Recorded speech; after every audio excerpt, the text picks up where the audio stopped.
Hi everybody, it's Anna back with Unearthed Arcana. Oh my god, I have missed all of you. I was on vacation throughout most of July. Had a really great time, lots of restorative, re-energizing travel, got to get some good outdoor activities in as well. But I'm happy to be back today and get to record some Skyrim. And we are going to be returning to our Skyrim Wildlander modpack Let's Play series. Still following the adventures of Taniesi, aka Tani, who is our two-handed wielding Dunmer Spellblade, who actually has the ability to cast spells right now. Check this out, watch this. She can cast this healing spell for like a second and a half.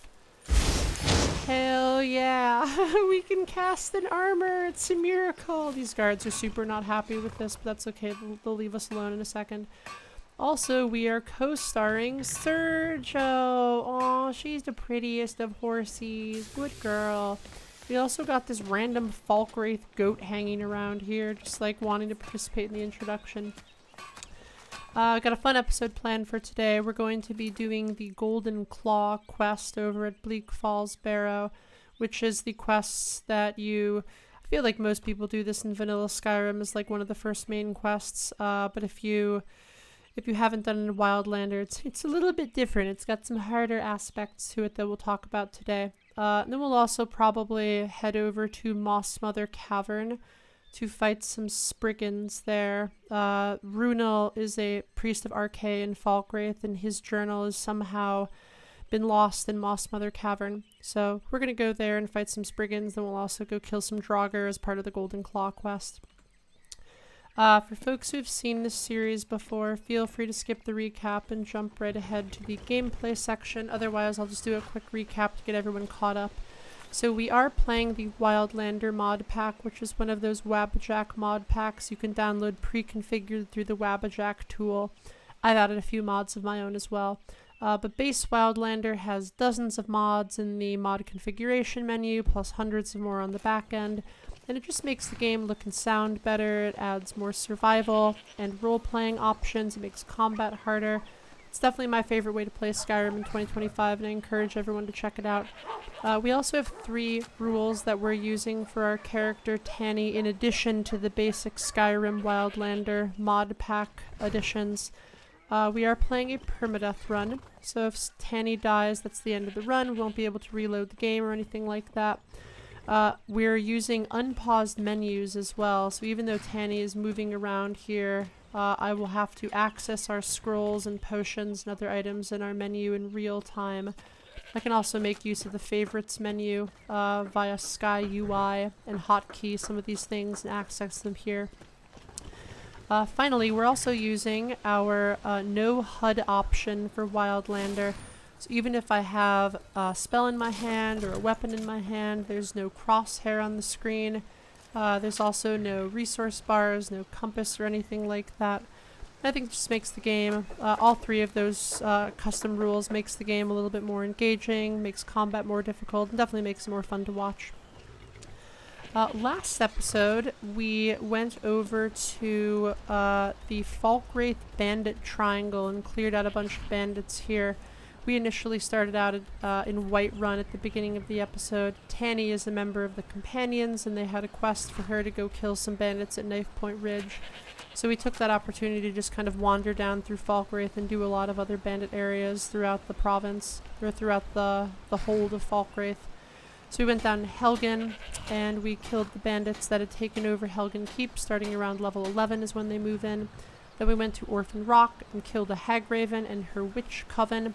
And that's part of the Blessings of Nature quest, which you get from Danica Purespring, who is a priestess of Kinnereth in Whiterun. And we collected Nettlebane, which is this kind of like quest MacGuffin ebony dagger that we have to get for her. So we'll bring that back to her at some point in time and finish off this quest. After that, we also went to Pine Watch, which is a little bandit hideout in a cabin on the road from Helgen to Falkreath. Typically, you wouldn't go there unless you were a member of the Thieves Guild doing the Thieves Guild quest line later on, but you can always raid Pine Watch at an early level just to murder more bandits and also to steal their stuff. And then we ended up in Falkreath. We met the absolutely horrible Jarl of Falkreath, who we actually still have to go turn a quest into. This, like, total Skyrim fuckboy. This is, like, smarmy little jerk. He's got a lot of money, though, and told Tanny to do something, and Tanny's like, yes, give me money. So she was more than happy to go murder some bandits on his behalf. And then we finished out the episode killing the bandits at Bannermas Tower and Knife Point Ridge, as well as the ones at Bile Gulch Mine, who I always feel like are just some, like, orc settlers who live there, and you've been deceived into killing them to, like, seize this mine for Falkreath. Some, like, horrible colonial imperialism shit right there. Anyway, that was last episode. Then in between these episodes, I think I just went from Knife Point Ridge to Falkreath and killed some animals along the way. Like, a few wolves attacked us, and I found some horse carcasses in a burnt-out clearing over in the Falkreath forest. And then I harvested those animals for ingredients and got some items that we'll use today. And then I just rested in Falkreath overnight. As far as Tanny's build goes, she's level 13. We leveled up midway through last episode, and we're currently maxing out Magicka for now. Our health is pretty good. We have a base health of 150 or 160 with the warm temperature buff. In Magicka, we need to keep increasing, though, because as you saw earlier, Tanny for a Spellblade can't really cast spells that effectively. Still focusing on Alteration and Restoration, as well as Heavy Armor, Block, and Two-Handed. And then the perk that we picked up last time was the second perk in Alchemy, Alchemical Lore rank 2, which, in addition to making our potions a little bit stronger, also allows us to sample any alchemical ingredient and immediately learn all of its properties, which is why in our inventory here you can see that we actually know all the properties of everything. This will just make it easier for us to craft potions. As far as inventory goes, Tanny is still using the same weapons as always. We also have our quest MacGuffin knife right here, this ebony dagger Nettlebane. Biggest change this last episode, I picked up this silver garnet ring of resist magic. I think this was in Bile Gulch Mine, but it might have been at another point during the episode, I don't remember. This will be really helpful for giving us a little bit of extra magic resistance as we fight things like spriggans and mages as we transition from the early to the mid-game. The biggest change last time, though, was picking up the Orcish cuirass of the Major Knight. I, perseverated over this for probably 15 minutes, and I appreciate the audience sticking with me as I weighed the pros and cons of this, and ultimately I'm glad we bought it. It's got good base armor rating, plus an extra 84 points for the enchantment, which brings our overall armor rating to 916, which is higher than what it was when we were using a different armor. And then the Orcish armor itself also gives us 300 extra resistance against slashing and 180 against ranged, so a little bit more vulnerable to bludgeoning attacks, but very good against slashing and ranged. I also love how this armor looks. This is definitely my favorite looking of the female armors in Skyrim, especially in Wildlander with the upgraded textures. It's the least booby of the boob armor. Like, this is a totally reasonable level of boobage to have on armor right here. It's like a little bit of a sports bra effect, but it's not like total go-go girl dancing in the club. Like, we just don't really need that in combat. And then I'm mixing and matching a few armor pieces here, which I think looks really good on our character. Outside of that, we got some potions, some scrolls, a little bit of food, tons of these alchemy ingredients, quest missives, keys, and some other miscellaneous. And then we have 2,500 gold on us, plus our horse, Sergio. She's carrying another 13,000, almost 14,000. So we're doing pretty well in terms of money. I sold a bunch of stuff between episodes, but again, sticking with my weight cutoff of things that have a value per weight threshold of only 20 or higher. If it's less than that, I generally won't loot it.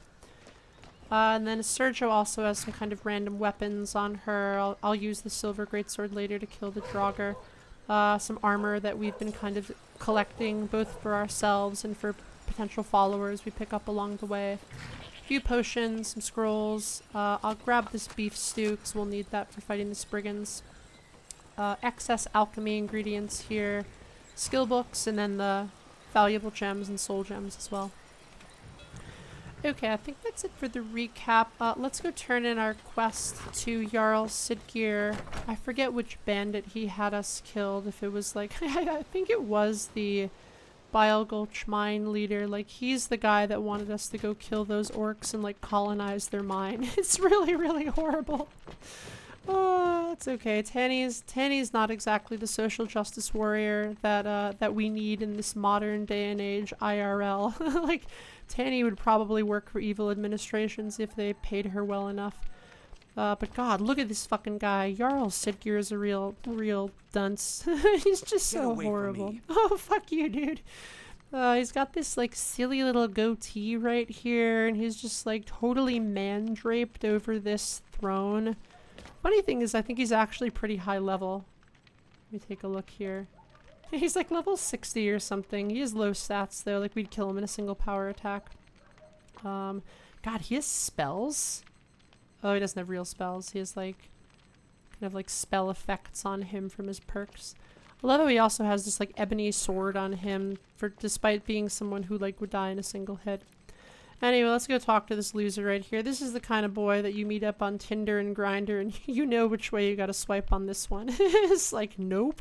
Unless you want some extra money. Like, if you want someone to take you out to dinner, Jarl Siggeir's your man. Good to see you. Finally, someone useful is around. Alright, well, let's let him know we killed that leader at Bile Gulch Mine. Teach them to stop paying me. Here, he's just like overtly corrupt. You know what? I like you. Oh joy. You're not afraid to get your hands dirty. No, I am certainly not. I grant you permission to purchase property in Falkreath Hold. Talk to my steward. God, this guy, I don't know. Like, there was some recent Reddit discussion about, like, who are the other horrible NPCs in Skyrim outside of Nazim. Like, everyone makes fun of Nazim, but I've never actually found Nazim that objectionable. Farengar Secret Fire in Whiterun is definitely one of the worst. He's such a jerk to you even after you befriend him. I feel like Jarl Siggeir's gotta be on my top 3 though. He's this like very unusual combination of being a smarmy little asshole who also isn't particularly skilled, and he just like treats everyone like garbage. He's just really horrible. We could really kowtow to this guy and like butter him up a little bit, and I feel like if I was playing more of a thief character, I might do that to like get in good with him and then rob him. I feel like Tanny might just like nettle him a bit and be like, does your inexperience make your job difficult? Difficult? I'm a Jarl. I eat the most succulent meat, drink the finest ale, and hunt with the best hounds in the hold. Oh my god. Meanwhile, my very capable steward sees to the needs of the... Being a Jarl I can't be simpler. I can't even finish this. I should try it sometimes. This guy is so horrible. God, there's definitely a timeline where Tanny just walks in here and murders this dude. This might be something we come back and do when we get like the Ebony Blade or something. Spoiler alert, we'll probably get the Ebony Blade at some point in time. Last little note about this guy is he's got a ton of actually like decent stuff worth stealing in here, and you can like pilfer his closets and steal all of his clothes. He's got some nice items in these cases here. Not really playing a thief character. I would totally rob this guy, but if I was, I would definitely take everything. Tanny's just gonna leave though. She's kind of had it with this like obnoxious asshole. There's only so much she's willing to handle that kind of assholery for money. Well, he did pay us about 1,000 gold though, so let's go spend that over here at the, I think it's Grave Concoctions is the name of this potion shop. Don't let the shop's name frighten you. I always really like that there's this like random Redguard woman who's like made her home here in Falkreath. I think if you are a Redguard and you talk with her and then you pick this dialogue option, I think she says something slightly different to like acknowledge that you two have the same racial background, but Tanny's just here for the potions. Let's take a look at what she's got. So let's definitely grab this Fortify Health Decent potion. That'll be valuable against Spriggans and Draugr. We'll also grab the Crude because it's pretty cheap. I generally tend to use a lot of potions when I play on Permadeath. I'll get these Resist Fire potions. They're a little redundant because I already have 65% fire resistance as a Dunmer, but I don't know, grabbing an extra 2 kind of guarantees that we hit the fire resistance cap when we need it. And then I'll also grab a Resist Magic Decent potion. I'll use that against the Spriggans.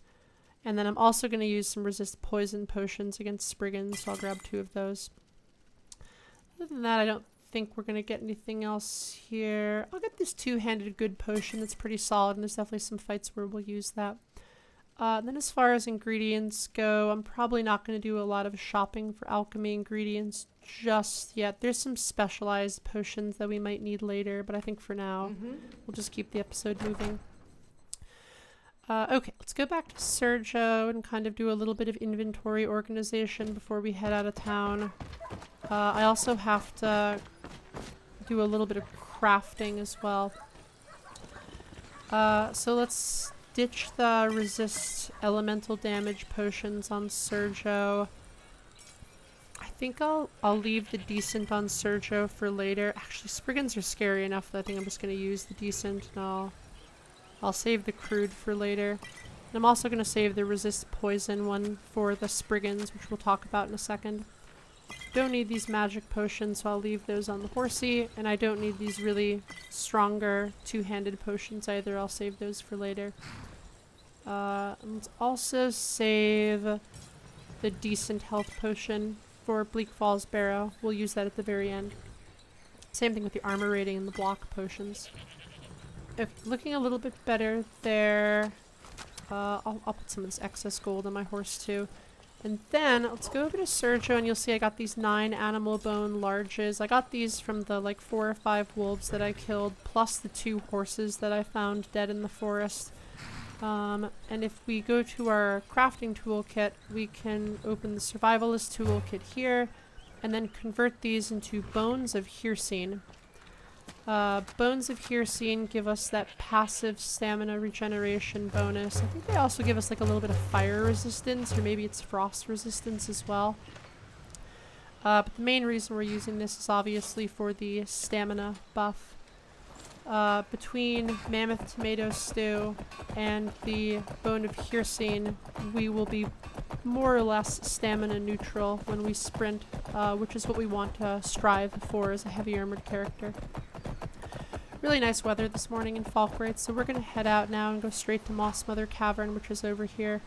And after Mossmother Cavern, I'm not going to bother turning in the journal to Runel just yet. It kind of like isn't really on the route. I'm just going to go straight from Mossmother Cavern to Bleak Falls Barrow.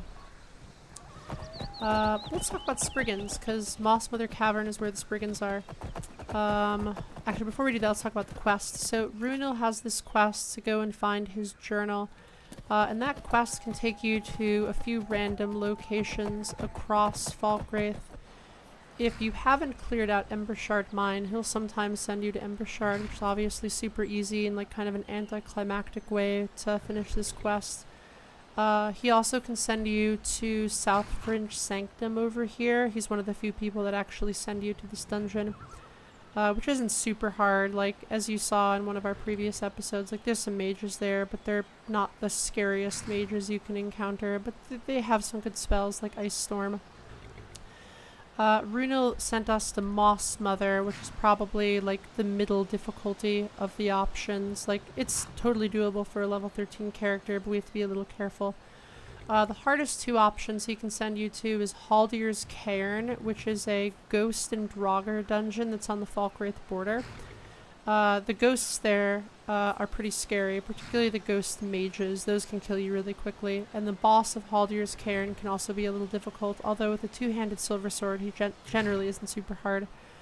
The true nightmare for this quest is when Runel sends you to Sunderstone Gorge, which is this like mage dungeon that's kind of between Bile Gulch Mine and Mossmother Cavern. Sunderstone Gorge is this like destruction mage dungeon full of expert level mages and adept level mages. I wonder if the boss is a master level mage, but I think she's expert level. And they hit so fucking hard, and even as a Dunmer, like we'd have significant— oh fucking hell, this wolf is gonna attack me. No, don't attack me, wolf. Go away. Stupid wolfo. Wolf is dead, and ooh, now we can use our Spellblade magic to heal up. Alright, so we're a little bit injured right here. 3, 2, 1, Spellblade! Oh my god, we healed! Woo! Nice work, Tanny! It's the little victories that count. For those of you not familiar with Wildlander mechanics, maybe you missed this in a previous episode, the reason it's so hard to cast spells is because Tanny's in heavy armor, And heavy armor impedes your ability to cast spells at their base magical cost, which gets better over time as your character levels up, but for now Tani is pretty terrible at it, as you saw. Anyway, back to Sunderstone Gorge. So Sunderstone Gorge, really scary dungeon. If you end up getting sent there before like the mid game, I wouldn't bother going on a permadeath run because the mages are just so fucking scary and they hit really hard with destruction spells. We can kind of eke through it as a Dunmer because of our base 65% damage, but it's still difficult because some of those boss mages just still hit you really hard. But like I said, thankfully we did not get that. We got Moss Mother Caverns. We'll go clear out Moss Mother instead. So Moss Mother has spriggans inside of it. We haven't fought a spriggan yet in this series. There's 3 kinds of spriggans. The easiest one is the green spriggan. And the second hardest is the gold spriggan. And then the hardest is the purple spriggan. And all the spriggans kind of do the same thing, but the higher level ones just have bigger stats, so like more regeneration, they deal more damage, stuff like that. The spriggans have kind of like 3 things that make them difficult. I think it's this turn off to get there.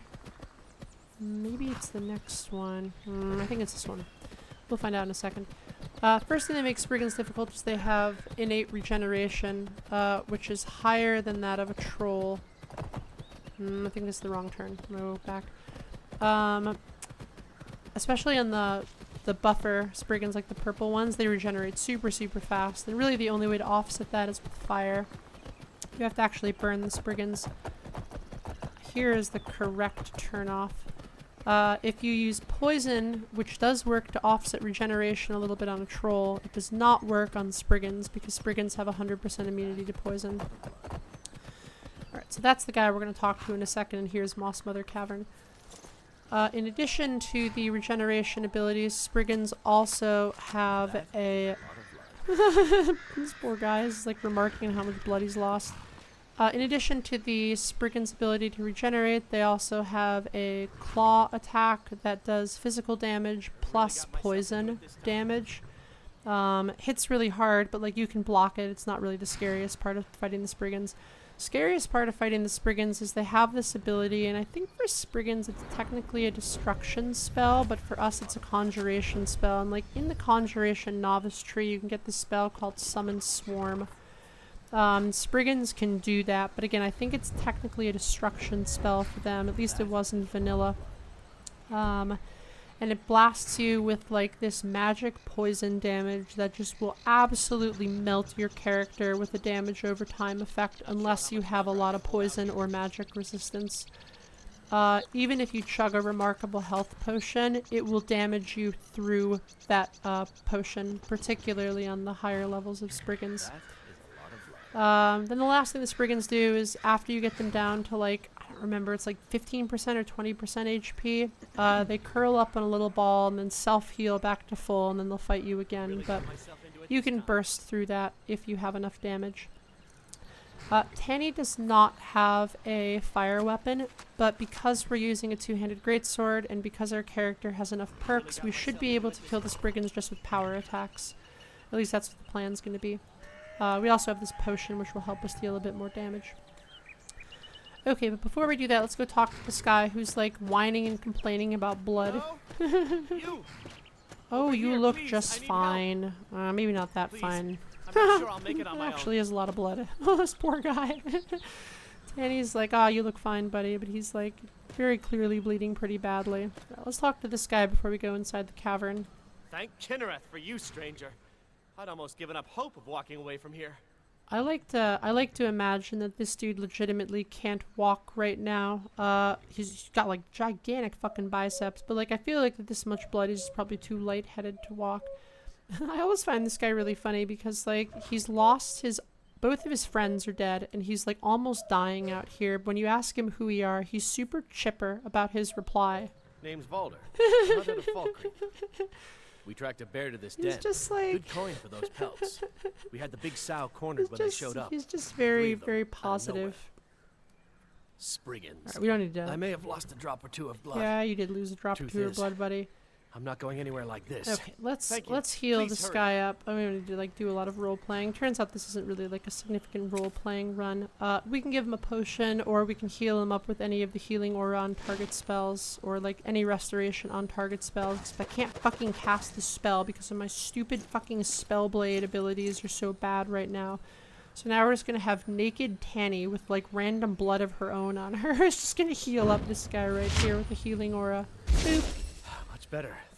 But now what? Okay, just so walk away, he wants not to with my go friends' in there bodies and in like there being recover torn his apart by those friends' beasts. bodies, and like you can have him come with you, but if you do, he gets killed really quickly. And I think Tani wouldn't even want this guy to come in there, so she'd just be like, "Dude, shut the fuck up! I'm going in there anyway. I'll get your friends' bodies out of there. Just like you hang out You'd here." really risk your life for a stranger's honor? Okay, so we'll just I don't let even know what to him say. just like hang out there Thank you, for my a friend. second. I'll wait here. Okay, let's ignore Mr. Valder over here and actually get ready to do this dungeon. So I'm gonna swap out the Sure Grip ring for a Resist Magic ring, which will help us survive the Spriggans. And then I'm also going to quickly get our healing aura on self going. God damn it! Of course my fucking magicka isn't regenerating. Fucking Tani. All right, there we go. Had a little beef stew and water too. Let's get our armor back on. I think we're good with this greatsword here. And then for potions, let's use the Resist Magic Decent Potion, the Resist Poison Potion, and the two-handed Fortification Potion. We'll definitely use the two-handed potion for the boss of this. And then we'll use the Resist Poison Potion pretty early. And then we'll use the Resist Magic. I honestly don't... You know what? I don't even know if I really need this, like, to use this decent potion. I think I can save that for later. And just use a crude potion instead. Hope I don't regret this. If I regret this, I'm gonna be really sad. Okay, that looks pretty good. We got our stamina potion hotkeyed. It says it's sneak potion, but I crafted it with alchemy, so it just has a secondary property. We got these potions hotkeyed. We got our health potion hotkeyed. Okay, so I think we're in pretty good shape there. We had our beef stew. We had our mammoth tomato stew. Last thing we'll do is we'll use our bones of Hircine. Looks like it worked on the first try. Technically, there's only a 70% chance that it worked, so it's nice that it worked on the first try. And that gives us Hircine's favor, which it gives us a little bit of a frost resistance, and then also helps us catch our breath a bit. I'm actually curious how much frost resistance it gives us. I never actually checked this. Looks like it gives us... Oh, 15% is really not that bad. God, those bones are really, really strong. Alright, so 15% frost resistance, plus it gives us a little bit of stamina regeneration bonus. Okay, let's head inside. Actually, before I head inside, let me craft some potions really quickly. The main one I want to craft is just a health regeneration potion, which will help offset some of the drain effects of the Spriggans. Other than that, though, I think we're good on potions.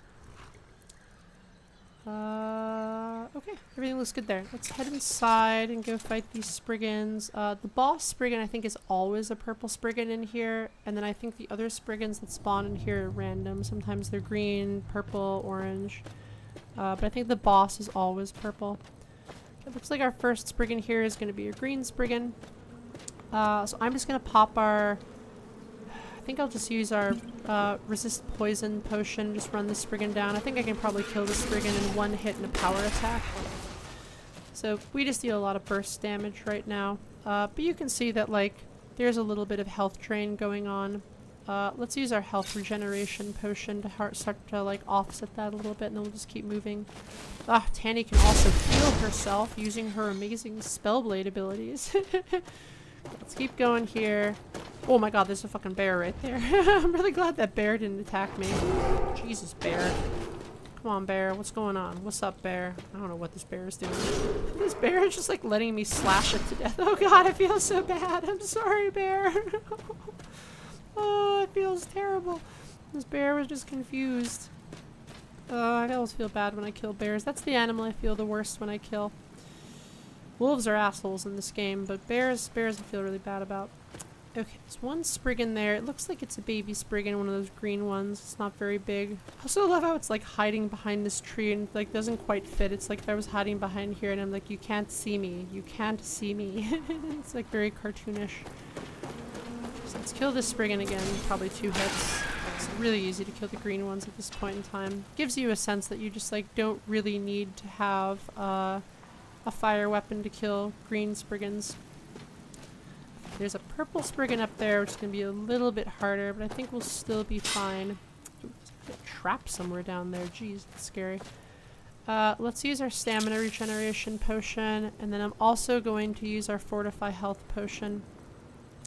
And I'll just pop the fortify health, the resist magic, and the two-handed all in a row the moment this fight starts. Okay, 3, 4, 5. Use all those. Let's get the power attacks.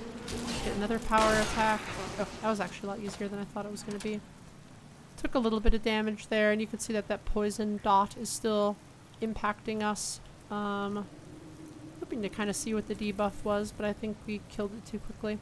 Anyway, pretty easy fights overall. So gives you a sense of like you can totally kill spriggans at an early level, even if you don't have a fire enchantment on your weapon or if you don't have destruction magic. You just gotta deal enough damage to burst through their regeneration. Ooh, a dwarven greatsword. That's a really nice pickup. I can't really use this now because I don't have a lot of dwarven ingots around here, so it's going to be hard to sharpen it.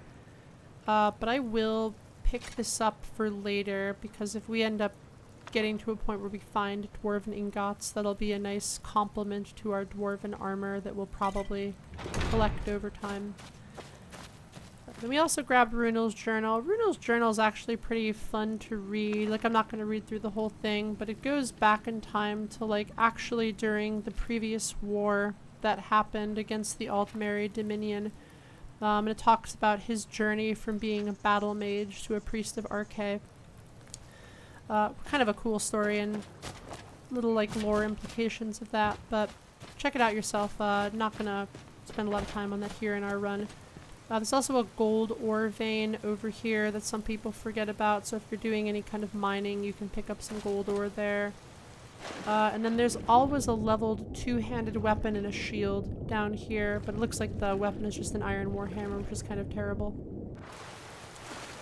And then we could harvest the dead spriggans for a taproot, which is a magic ingredient. But I think we already have taproot.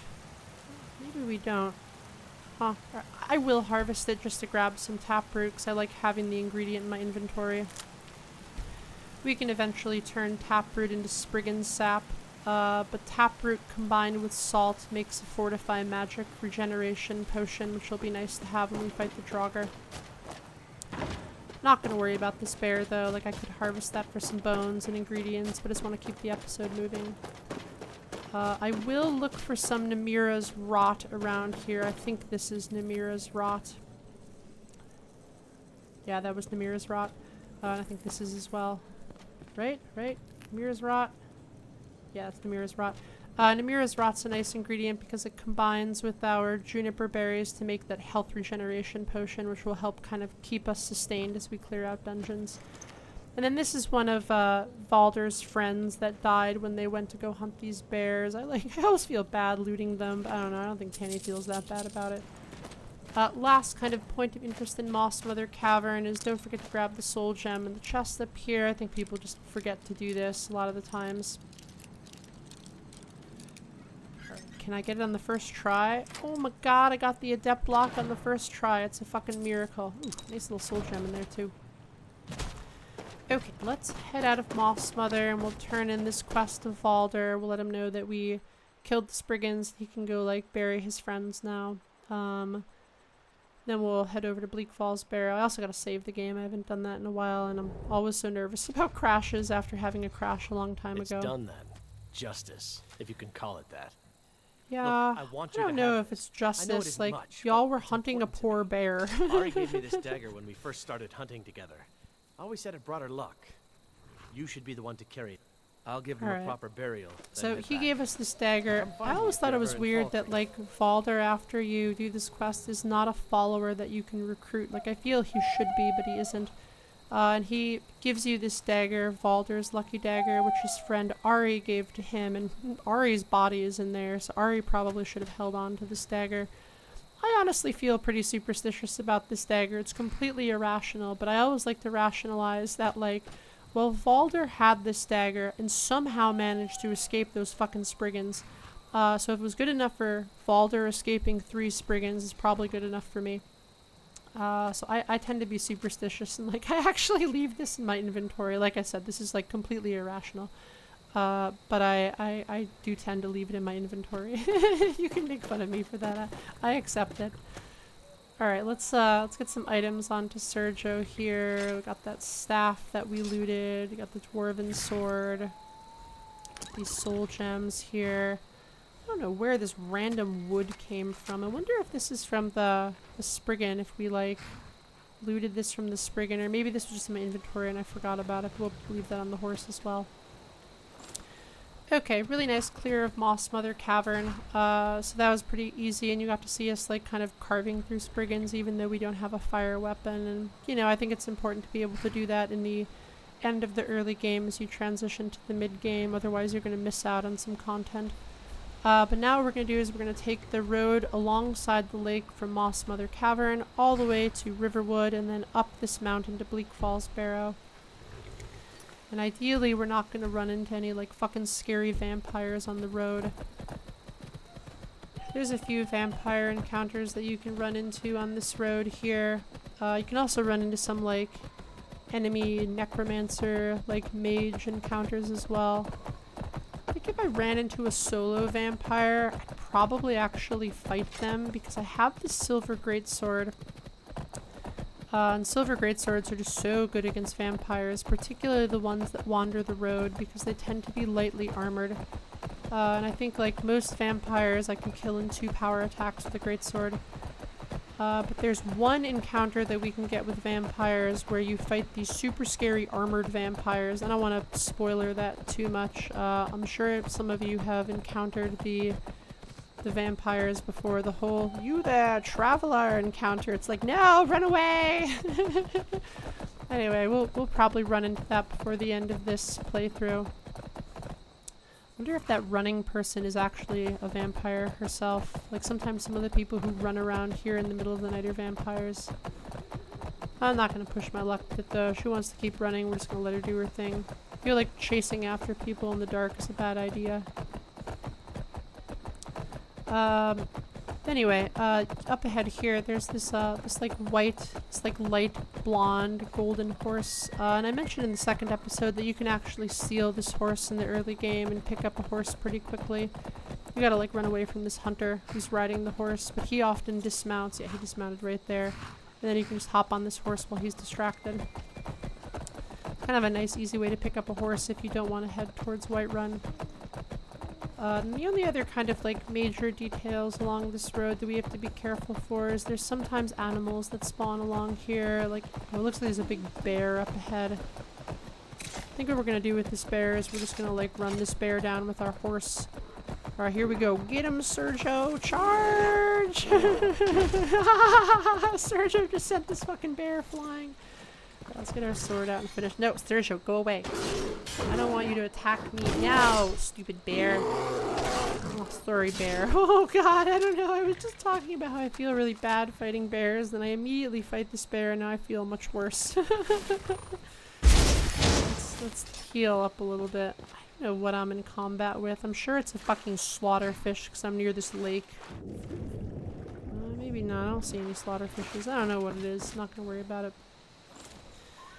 Ugh, sorry, bear.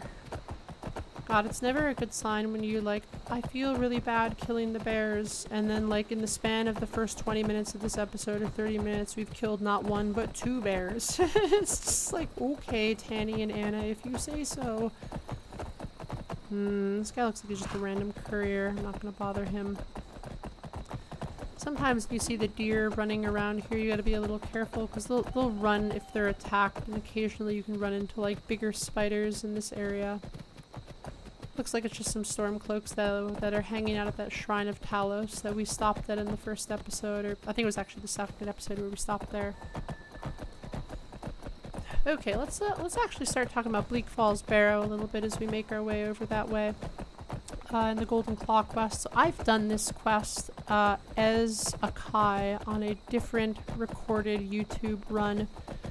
So it's not exactly new content for people who've seen my episodes in the past, but it is still a really iconic dungeon. I think I'm going to do a few things differently this time. For those of you who haven't played Bleak Falls Barrow and Wildlander, the big changes are that there's just way more enemies throughout the dungeon, and that because Skyrim Wildlander is a D-leveled world, the Draugr are just a much higher level. They don't like level up with you. So in the vanilla game, you can do this quest at level 1. Doing this quest at level 1 in Wildlander is like probably technically doable, but it would be so cheesy and so boring, and it would take so long that it's probably not worth it. It just like wouldn't be very fun. I think the earliest I've done Bleak Falls Barrow was using a light armored kind of like barbarian style character. And I did it around level 4 or 5. Light armor is important because stamina management is really, really critical when you're fighting those big swarms of Draugr. But even then, super not fun. You end up having to like pick off Draugr 1 or 2 at a time. Like you can't have these big epic fights and showdowns with like mobs of Draugr because you're constantly trying to manage your stamina and your health. So it's just kind of not worth it. There's not even like a huge loot payout at the end of the dungeon. Like there's a chest full of loot, but it's not like an end game chest or anything. It's just like got a few random like kind of mid-game enchanted items, so kind of not really worth it. But anyway, those are some of the differences between like Bleak Falls and the vanilla game and Bleak Falls and Wildlander. One of the things that I'm going to do differently in this run versus the Akai playthrough is I'm going to fight the big spider a little differently. I think in the Akai run I used a crossbow to work her down, or like maybe use the doorway to kite a little bit. But in this run I'm just going to run straight up to the spider and get all up in her face and just kill her with bash interruptions and slashes, because I think it's important that we show that tactic. It's really important to be able to bash, interrupt, and fight the bigger spiders in melee range if you're playing a two-handed character. If you can't fight a spider at close range with a two-handed character, you're definitely not going to be able to fight a giant. If you can't fight a giant as a two-handed character in a permadeath run, you're going to miss out on a lot of content. Some of the endgame stuff's going to be harder. Okay, so let's kind of orient ourselves to where we are here before we talk a little bit more about like what's different in this run versus the Akai playthrough. So we're kind of like just below the Bleak Falls Barrow entrance here on the mountain. It looks like there's this sentry, and then there was a dude who's like walking in and out, so only looks like 2 guards that we can see here. I'm not going to worry too much about like buffs or anything. Like I'll use this healing poultice just because I have it here.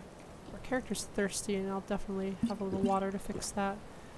Other than that though, beef stew is still active, and it looks like mammoth tomato stew actually wore off, so I'll have a little bit of that too. Alright, let's just go kind of carve these bandits up, get some of our like mandatory tanny dismemberment in here. What's up, buddy? Yes, dismemberments. Love how this dude still hasn't fucking attacked us yet. Oh, this is a bad idea for you, Mr. Argonian. Oh god, I love dismemberments. We can even heal up a little bit. Sounds like there's... Why is my sword not coming out? It sounds like there's like 2 people up here actually. Oh jeez, fucking mage. Jesus. Oh my god. Run away. Oh, fuck you, Argonian. I don't know how much damage I took. I actually didn't take that much damage. It was really annoying though. Surprised there was a mage there. That was the more enemies, like more spawns randomized mod. Okay, let's kill this lady with some bash interruptions and power attacks. Jesus Christ, we're all totally whiffed the power attack and then chop her arm off. Oh no. Oh, lots of dismemberments there. I'm very satisfied. Plus the blood spray on this guy is just like particularly cinematic. Got a little thrown off there by that that mage around the corner. honestly, I probably didn't really need to panic and like move to cover. I could have probably just attacked that guy at close range and been fine. That's okay. Still kind of getting back into the swing of Skyrim after my vacation. That's gonna be my justification for when I make errors today. We're just gonna blame the vacation. Let's loot this chest. I'm actually gonna pick some of these locks because I do want to level up a bit. I was talking with someone on the Wildlander Discord page about like lock picking being a worthwhile perk to pick up at level 1, and like I think technically like you'll be totally fine if you just use scrolls of knock and like bash things open, but I really do like getting all the extra experience points. Plus there are quite a few chests that you just won't be able to access early on unless you have lock picking. Or you get lucky with scrolls. The other advantage of actually getting lock-picking perks is it means you can access master level locks a lot earlier as well. Because in this version of Wildlander, there's no master level scrolls that you can buy. So the only way to get inside a master level chest is to lock-pick it or learn the spell. And it's super difficult to learn the spell. It takes a lot of spell grinding, but it's relatively easy to just level up your lock-picking over time. And then once you hit the second lock-picking perk, you can grab a lock-picking ring or some other lock-picking item, and it'll probably increase your expertise enough that you can actually attempt lock-picking master level chests. We'll get there eventually, but for now let's murder some more bandits. Okay, so we got this guy here, got some archers over here. Let's always prioritize the archers first. Oh, let me see if I can bull rush this guy. Darn it. Jesus, Mr. Warhammer man coming in hot. We got him with a really nice corner cut and power attacked him from behind. I don't know where this archer is. Where the fuck is this guy? Merp? Where is the other archer? He's just gone. Let's just like heal up for a second here. I don't know where this guy is. It's a little dark outside. Merp. What the fuck? Where is this guy? Oh my god, he's all the way down there! Taniesi's just standing there, and this dude is just like working us down with his bow. Let's get a bull rush on him, knock him down, and oh my god, completely whiffed. Oh god, that was super embarrassing. Oh, it's terrible. That's okay. We'll blame that on the vacation too. Oh, that was highly embarrassing. Sometimes that happens. You like bull rush someone, you like want to finish him off in a single swing, like knock him over and then kill them, but you get the timing wrong and you end up just completely missing and then just like embarrassingly hitting the ground, which is exactly what happened there. Okay, well, Bleak Falls Barrow, kind of like outdoor area, has been cleared out. Let's get Sergio over here. And then let's park Sergio by the entrance. Let's dump some of our excess carry weight on Sergio as well. A lot of bearskin cloaks here that I don't really need. Okay, I don't need all this gold either. It's not like we're going to use that in the dungeon itself. Okay, let's grab a beef stew in case our current beef stew wears out. And then I'll also have tomato soup and lavender honey dumpling for the boss fight. Let's also grab our resist frost potions and our resist magic potion, as well as our fortify health potion. We'll use our two-handed good potion, and I'll probably use our armor rating and block potion as well. We're gonna end up using a bunch of potions over the course of this fight. I'll also use the superlative health potion. I'll just bring both of those just in case we need them. And I'm also gonna bring my cure poison potions, just in case I screw up against the spider. I need to use a cure poison potion to remedy my error. Alright, let's head inside though and just kill the rest of these like last straggler bandits before we get to some of the harder content in this dungeon. Let's like try not to bull rush people and then miss horribly with our follow-up swing. It's really embarrassing. As a Dunmer, we can totally sneak up on these two, and like I often do that because like I kind of like the idea of like sneaking a little bit closer and then killing them. I love this guy's little shoesies. He's like this like bandit adventurer using like full iron armor, and then he's got like little shoesies with his ankles showing. It's like his little house moccasins. like the little random environmental humor of Skyrim. Right, let's go kill these two morons. I'm gonna let this guy actually come around the corner here because there's a crossbowman. We'll kill this guy first, chop his arm off, we'll run down this crossbowman. Let's try that bull rush combo again. Or not, I'll just kill her with a regular slash. She kind of moved angles at the last moment. I didn't feel confident that I was gonna get the right angle for the bull rush.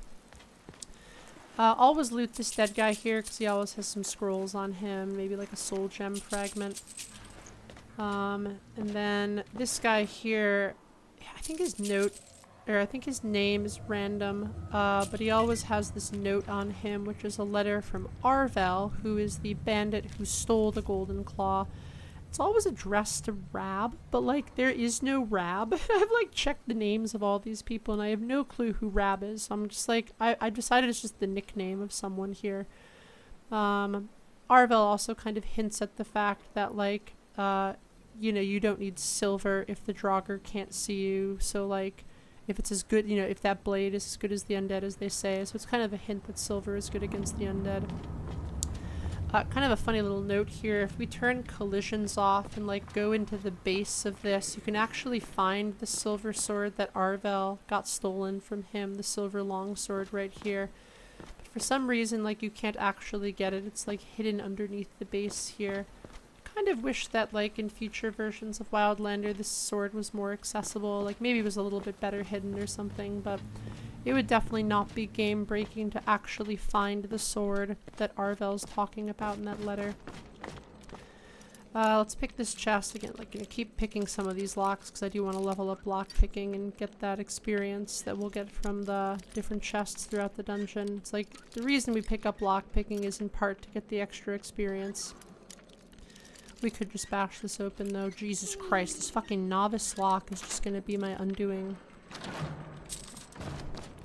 Okay, let's finish up here and then let's keep moving. I think because of my engraved bone of Hircine combined with the mammoth tomato stew, if my character sprints, I think she's going to end up being stamina neutral. Let's take a look. Not entirely, like there was a sliver of stamina that she used, but mostly she's stamina neutral right now, which means we can sprint for most of this dungeon without any penalty. It's also good because sprinting in heavy armor levels up the heavy armor skill a bit better than just walking in heavy armor. So just kind of nice, keeps the episode moving, and then also has the added effect of like increasing our experience gain. Surprised this guy's dead. Normally he's like waiting right here and you actually see him walk over to this lever, but like looks like he triggered early and pulled the lever. I didn't have my opportunity to do the Kronk joke. Wrong lever.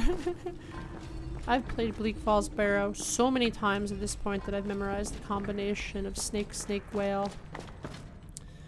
And that, I think unlike a lot of other elements in the game, like the combinations for those different like doors and lever puzzles, I don't think those ever change for the most part.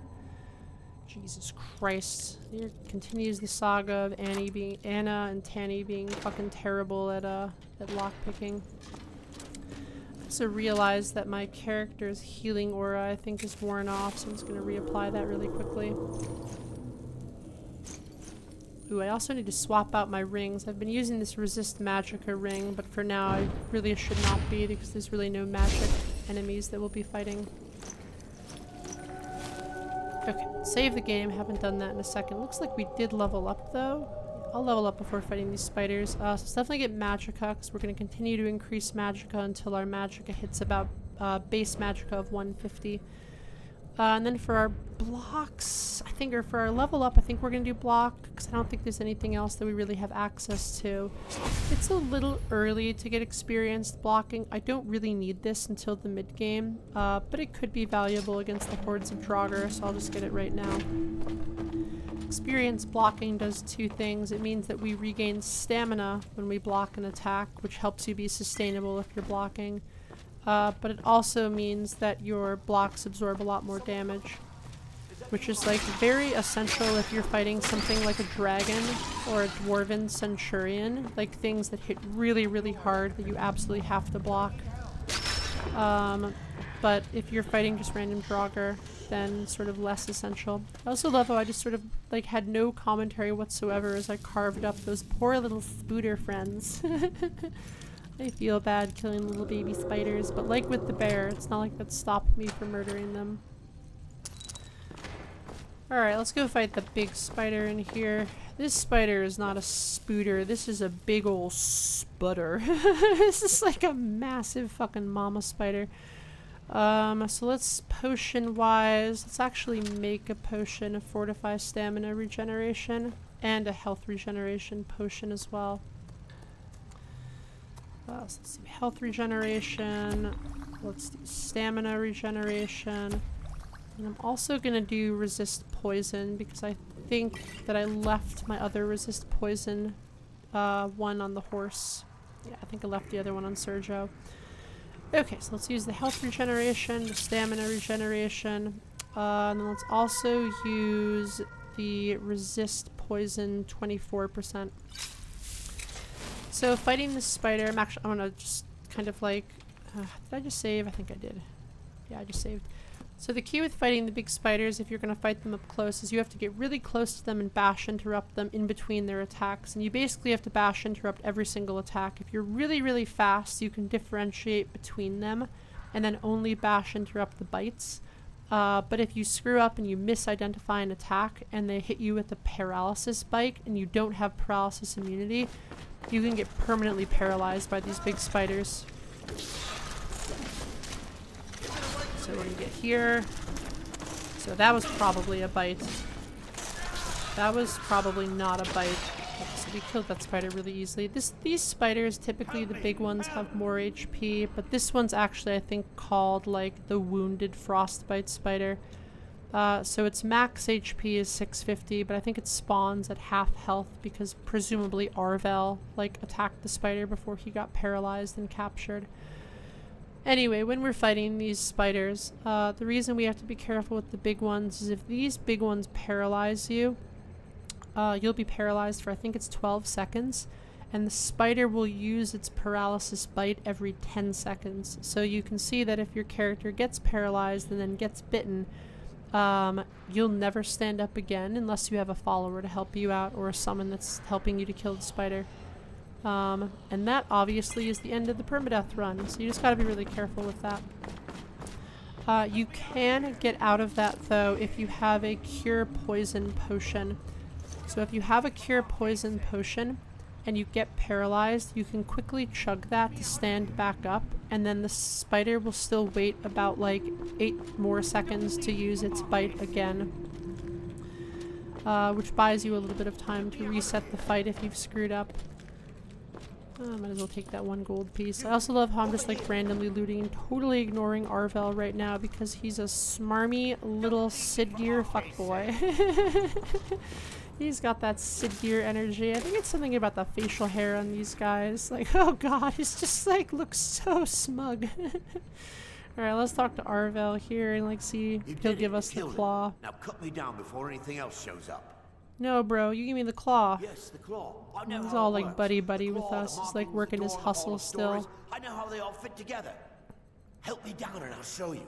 One of You my won't believe the power the Nords have hidden there. one of my favorite narrations in Skyrim is when you have this option to tell him to hand over the claw first. Because like realistically, I feel like that's what most people would say. They'd be like, no dude, I'm not fucking letting you down to give me the claw. But then of course he can't because he's all webbed up, and that's exactly what he tells you when you say that. Does it look like I can move?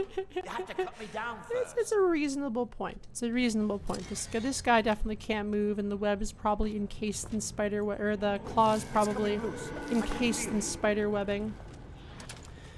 Alright, is he gonna give us the claw? Of course not. He's gonna fucking run away. Oh my god, I don't know if I can catch him. No, he's too fast. Get back here. Oh, this is terrible. I can't catch him. Oh, this is embarrassing. He really is a little swift little boy. Get fucking back here. I feel like this is very fitting that Tani would just like run into here and be like, aw, hell. There's fucking Draugr everywhere. So we got Draugr here. Yeesh. Let's get our fucking silver sword out. Whenever we fight mobs of Draugr, I always switch over to using the silver sword. But if we're fighting solo Draugr, then I'll tend to use the regular sword. And the reason for that is because the sword will degrade over time. I'm gonna ignore this guy with the axe because I want to kill this guy with the hammer. I think I recovered actually really quickly. Like I hit him with that bash interrupt and he recovered and managed to slash me a lot quicker than I thought he would.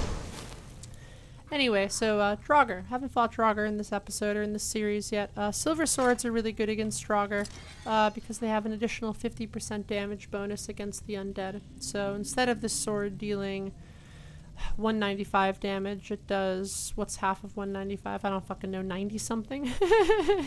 Anyway, it does like 280 damage instead of 195, so it makes a big difference when you're fighting Draugr.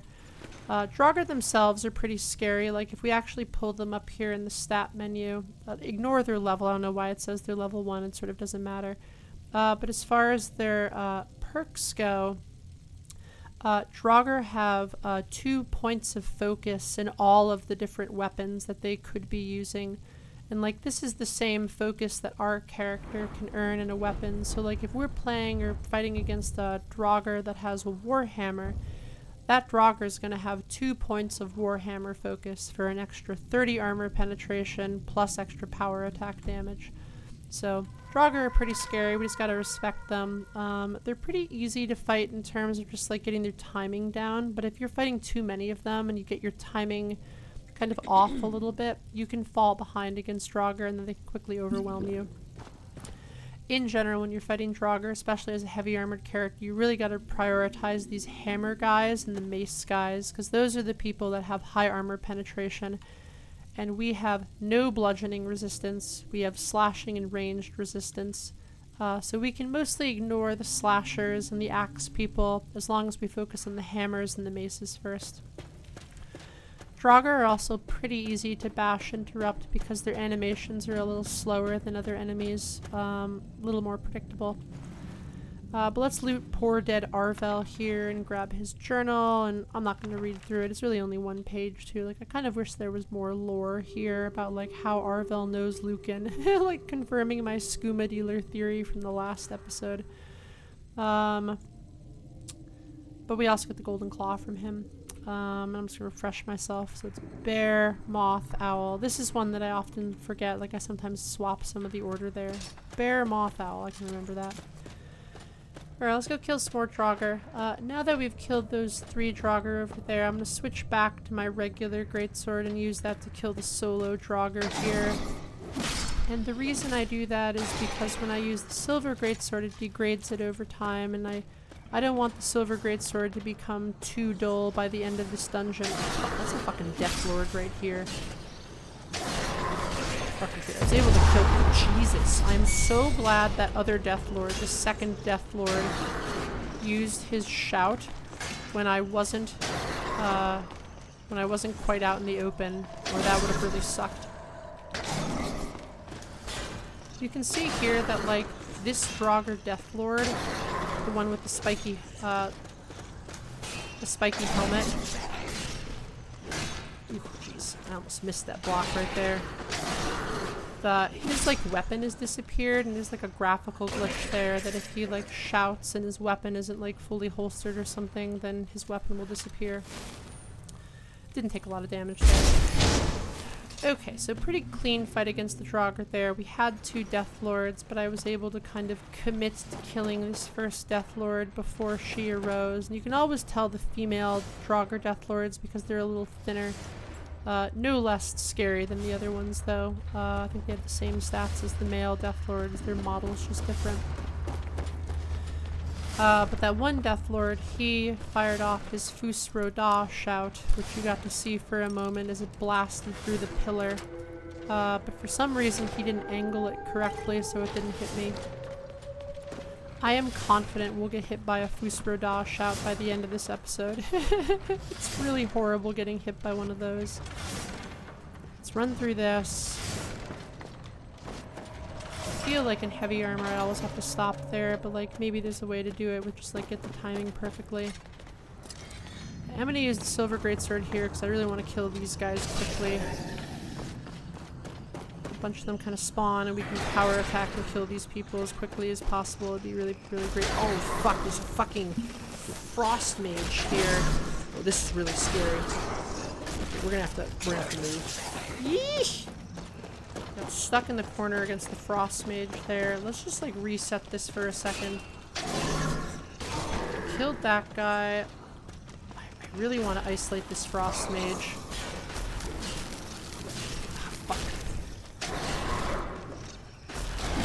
Oh, woo, that was really scary. Frost mages make Draugr fights a lot harder. We were actually pretty scary on health right there, but we did manage to survive. So what happened here, I actually forgot there was a frost mage that even spawns here. I killed this guy with the power attack, but then didn't close the distance enough to this guy in time. So the frost dude stepped out from his alcove and started blasting me.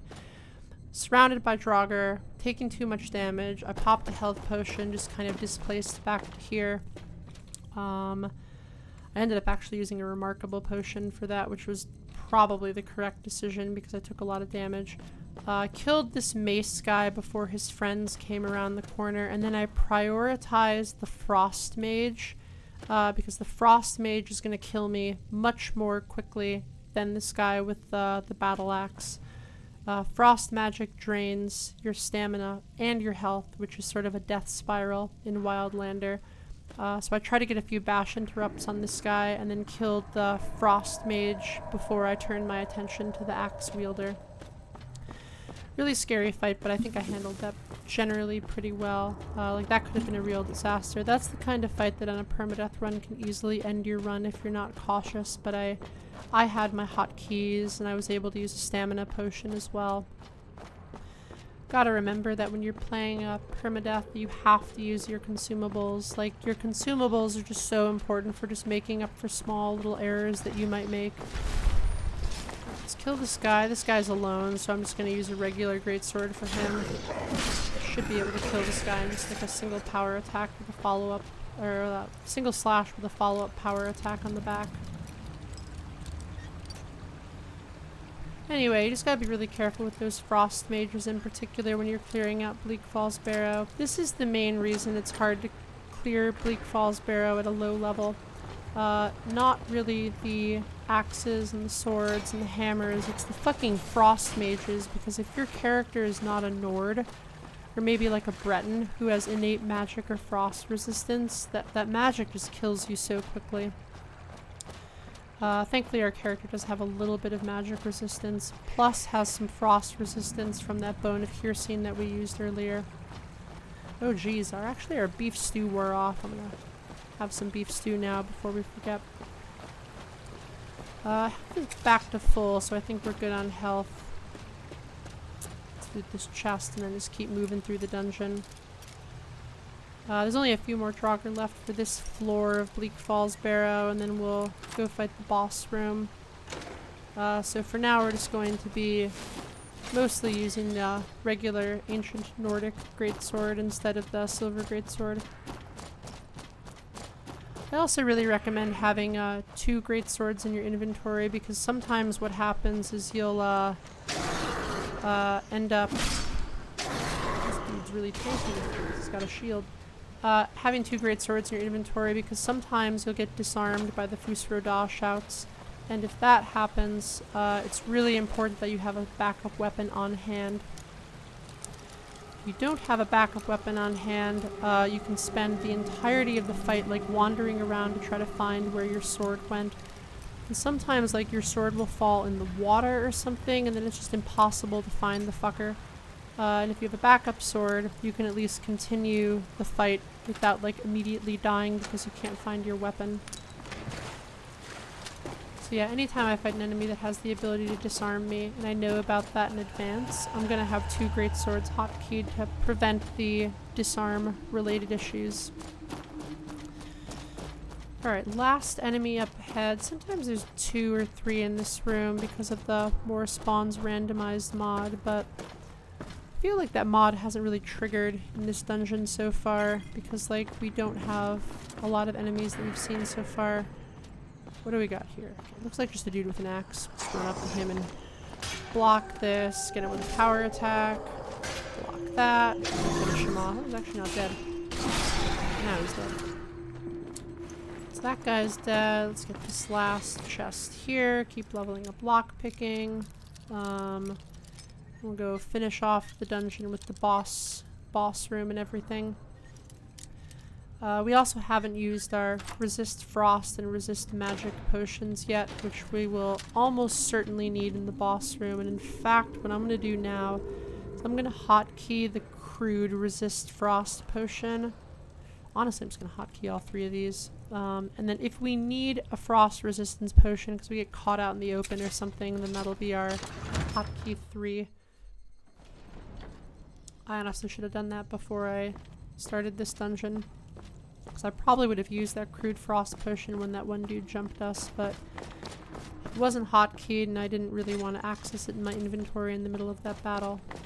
Okay, let's take a look. Healing aura is still up. It'd be fucking amazing if I could cast mage armor here, and honestly I probably will cast mage armor.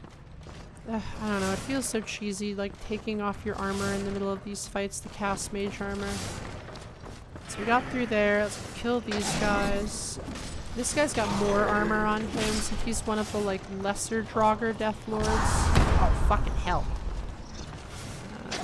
That dealt a bunch of damage to me. Those shouts actually deal a sizable amount of damage. Lesser Draugr Death Lord here. Switch to our Nordic Greatsword, just so we don't make our Silver Greatsword too dull. Didn't take too much damage though, like just kind of got nicked by that shout and then like took a little damage from the blocking. Also a frost resistance potion in here. I think it's actually like a good quality. Yeah, it's actually a pretty good frost resistance potion, so we'll use this at the very last boss of this dungeon just in case. But for now we have these 2 for lesser frost mages. Oh boy, almost at the big fight at the end. So far, honestly, Bleak Falls Barrow has probably looked pretty similar to what you remember from your vanilla Skyrim experience. We've fought... I honestly don't even know if they've added any Draugr in the Wildlander version. Like, Draugr are obviously harder. They hit harder, they have more HP, they have better perks. But the Draugr themselves don't have any extra reinforcements for the most part. But holy shit is that about to change in this last room. This last room is just a total fucking massacre. We do have the Ancestor Guardian ability though, so if we get caught in a bad position we can use this to temporarily become invulnerable. I think I said this was Bear Moth Owl. God, I'm not confident. I always forget this. Okay, Bear Moth Owl, I was right. Bear Moth Owl. That's right, you always remember that on this one you have to activate every ring twice to get the combination. Okay, after the store opens, let's make some potions, because we're definitely going to need some potions for this upcoming fight. Let's get 2 of these health regeneration potions. I'm going to get 1 of the magicka regeneration potions. 2 of the stamina regeneration potions. Don't actually have the ability to make a fortified 2-handed potion because this is like actually a poison even though it says it does a 2-handed property. But I do have some nice fortified armor rating options which I will use. So let's use maybe honeycomb and white cap. I think I can probably make a restore stamina potion combo here if I do like maybe honeycomb, purple mountain flower, and white cap. Yeah, that's nice. That gives me armor rating and it gives me stamina. So we got some of those for our potions for stamina increase. I also have this armor rating great potion, which I can use as well. Okay, let's, from a hotkey standpoint, reset this up before we fight all these enemies. So let's get the armor rating great, the block good, and the fortified 2-handed good all set up beforehand. I don't think I'm going to need this frost resistance good potion right away. And then I think I'm good at the beginning of the fight just using my good quality potions, but if I get in trouble I'll pop open my inventory and use the remarkables. And then as far as stamina goes, I think I'm gonna unhotkey this spider venom because sometimes it's hard to like rapidly click on things in the middle of this fight. I'm also going to unhotkey my Spirit Wolf scroll. I don't really need that. And I'm also going to unhotkey my Orcish hunting knife. Not going to need that either. But I will hotkey my fast healing scroll, so that way if my character starts to get really hurt, I can use the fast healing scroll in a hurry. We also have skooma. If we get in a bad spot, we can combo skooma with our invulnerability to kind of like become a skooma addicted damage dealing tank. Alright, so we got good health potion. I will start by using this Fortify Sneak potion along with this Great Armor potion. And then after those two run out, I will switch to this other armor rating potion and use that as my stamina potion of choice. And then I will save the Fortify block as hotkey 5. And then I will have 3 and 4 for resist frost and resist magic, respectively, in case we run into a lot of enemies that are either using shouts or using stuff like that. Okay, we're definitely going to be using our Silver Greatsword for this. And then last thing, let's get Healing Aura going here. I don't feel bad about like taking my armor off to prep before this fight, because like there's no enemies that are actually pressuring us now. Tomato soup and honey dumpling as well. And then we'll also cast Mage Armor. Get all the stuff back on. I am going to use the Sure Grip ring instead of the Resist Magicka ring. Finally, we'll do health regen. We'll do stamina regen. I'm not going to do Magicka regen yet because this makes me temporarily vulnerable to magic and I want to see what I'm up against first. Alright, here we fucking go. Oh god, there's so many Draugr. This is fucking insane. Alright, let's preemptively just fucking pop some potions here. Alright, let's just fucking carve through these guys. Alright, you and me, buddy. Let's go. Let's go. God, I would love to, like, clear this gap. There's honestly too many of them to do that. Oh, this guy's gonna flank me. You gotta watch out for these people flanking you. Like, that's obviously a death sentence if you get flanked and boxed in by all these Draugr here. Those.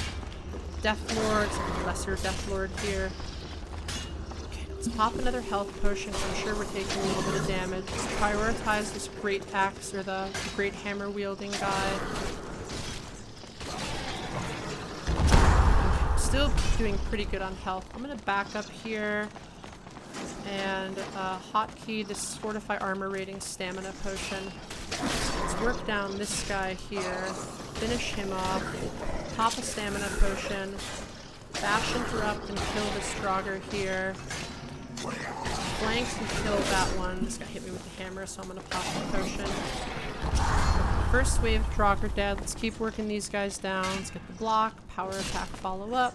Get this guy, finish him off with the power attack. Whew! Okay, super, super fun. God, I love Bleak Falls Barrow. This is a really, really fun dungeon clear. Hotkeys still look good. I think we're in good shape here. Let's reset up our... I think we're actually okay still on health and stamina regeneration. So the scariest Draugr up here is there's a frost Draugr we have to watch out for. Kill that guy. So there's the frost Draugr. Jeez, dude, fucking right behind me. Let's pop our frost resistance potion. Kill this guy with a power attack combo. Kill this guy with a power attack. Actually not dead. I have to be really careful here. Alright, let's pop another health potion. Taking a lot of random damage here on this bridge. Work through that guy. Oh, fucking hell, there's a fucking Death Lord up there. Alright, let's re-establish our stamina regeneration and our health regeneration potions. Let's pop a stamina potion, and let's close the gap over here and try to... Oh, shit, I do not want to get caught on this bridge, though. So that's the Death Lord. Let's focus on these little noobs here, but now at least we're like kind of got these guys facing us instead of flanking us on all sides. Get the bash. Carve this guy down. That guy kind of missed with his Usroda shouts. We'll be able to get him with some power attacks. Kind of traded power attacks there, but our character's strong enough that she can do that. Whoo! Okay, that was a super fucking fun fight. Really like clean, solid, clear of all the enemies. didn't even have to use too many resources. Whew. Okay, take a breather here. I need some like water, like IRL water. Okay. Oh, that was really fun. That was really like cleanly handled as well. Kind of 3 distinct parts to that fight. There was the initial wave of the Draugr, which like I don't even remember what happened there. Like it'd be very hard for me to debrief that after the fact, but like I kind of wanted to run out into this main room over here and just like it's surrounded on all sides by the Draugr. But they rushed at me pretty quickly, so I ended up not really being able to move past them, but we still had a really fun series of engagements, like moving back this way. The cheesiest way to do this is kind of lure them out 2 at a time and like run them down here and then like kill 2 or 3 of them and then run them back up this way. But I thought we struck a really good balance of like really close quarters, like bash interruptions, blocks, power attacks, corner cuts, and I think that was overall a really cinematic first wave of the fight. Then for the second part of the fight, we had to deal with these kind of like guys who were guarding the bridge. We took a lot of arrows as a result of that, but I managed to stay up with some of my potions. I think I used all of my restore health good potions, but that's okay, that's what potions are for. At some point the Draugr Deathlord got involved, and that was a random spawn actually. Typically Draugr Deathlords don't spawn back here. And we managed to kill, or at least get across the bridge. We also had one of these guys who was a frost magic user, but I used my frost magic decent potion to survive that. I probably should have used the crude in hindsight, but I used the decent instead just to be safe. And then after that we just kind of carved through the last of them. We took a few hits from the greatsword people, but we did that deliberately because we have the orcish armor, so we're pretty good against slashing resistance. Overall, super fun fight. Now we just got the boss to deal with. We can loot this chest before fighting the boss. It's actually the same ring that we already have. Honestly, like nothing super great in here. Like we'll obviously loot all of this, but like I'm not really going to use a lot of these items. That Staff of Mass Harmony is a miscellaneous item that was part of a missive that we picked up back in Whiterun. It said like retrieve this artifact from Bleak Falls Barrow. Let me actually save. I would hate for like the game to crash after that super fun fight. Okay, so there's one Draugr in here. This Draugr is sometimes super easy and sometimes super difficult, and that all depends on if he has the frost shout. Sometimes he just has Fusroda, other times he has the frost shout. So in case he has the frost shout, we're gonna hotkey fortify health decent, resist frost good, and resist magic decent. And we will pop all of these in a row. 3, 4, and 5, all in a row, if he ends up blasting me with that. And then I will pop the 2-handed good potion regardless of what happens.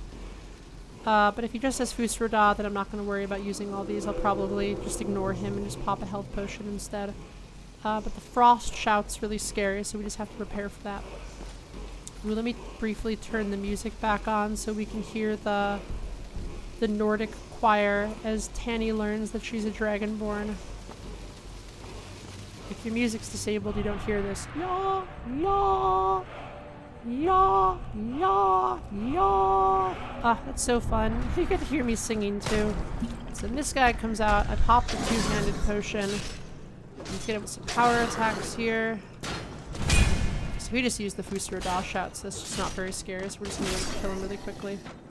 Kind of an anticlimactic last fight, but if he had the frost shout, that would have been a lot scarier. And there we go. Ah, yay, we did it. Woo! Bleak Falls Barrow clear.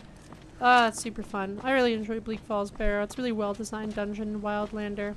Like, the biggest problem with that dungeon in vanilla is just, like, the last fight is just so anticlimactic, and, like, Wildlander really has a huge payoff there.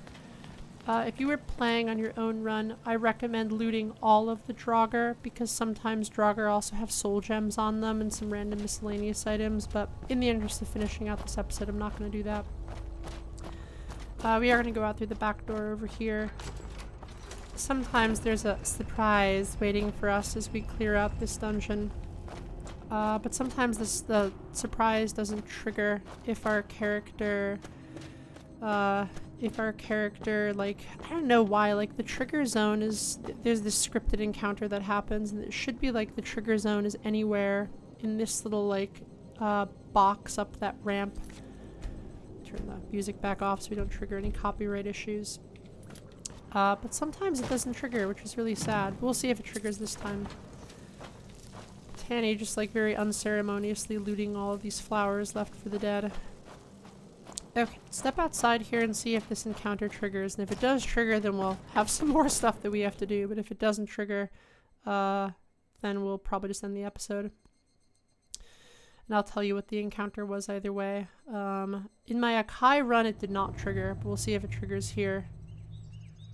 Oh, looks like it didn't trigger. I don't know why it does that sometimes. So what's supposed to happen, which didn't happen, is as you exit here, a dragon is supposed to just kind of soar overhead and, like, kind of trap you here, and then you have to run out of here as this dragon fights you, and it's kind of very epic and, like, a very climactic way to end the dungeon. But for whatever reason it didn't trigger, and, like, this has happened to me in a few runs, so I don't really know what's going on there.